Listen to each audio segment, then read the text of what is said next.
Hello. The topic we are presenting today is on balancing while turning on a two-wheeler.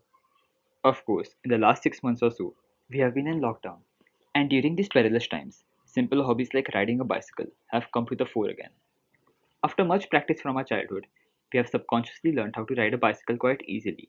But as in everything around us, there is a lot of physics behind the simple act. While cycling on turns, you might notice that you subconsciously tend to lean towards the direction of the turn.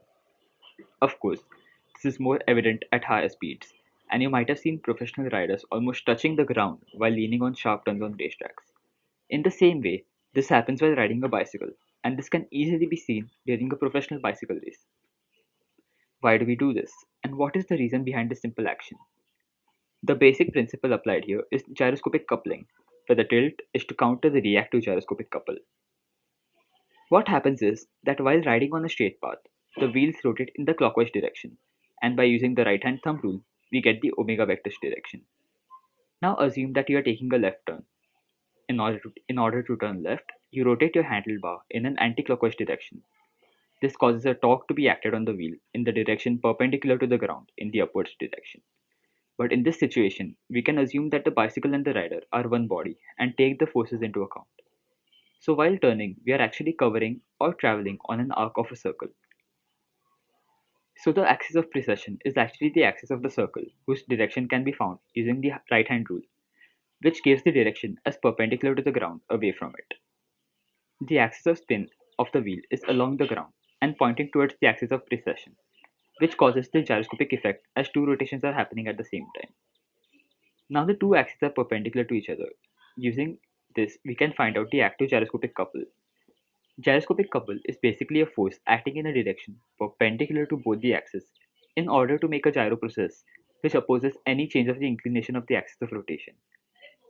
The direction of the axis of active gyroscopic couple can be found by rotating the axis of spin 90 degrees in the direction of the axis of precession.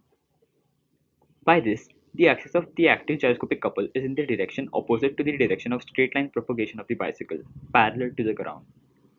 The active couple is the force applied by us on the surroundings, which behaves like centripetal force, helping us to turn. Now, since an active couple is acting, a force equal and opposite to it will also be present due to Newton's third law of motion.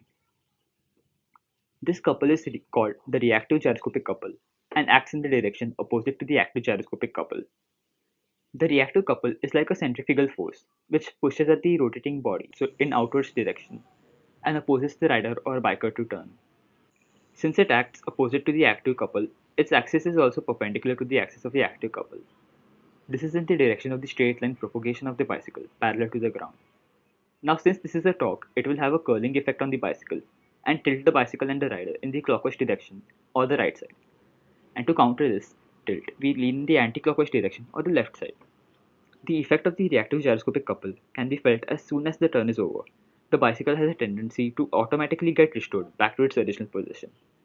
This tilt depends on the situation like the speed with which the turn is approached or how deep is the curve. For the same curve, the greater the approach speed, the greater is the tilt, as the torque is proportional to the angular speed or omega of the tire.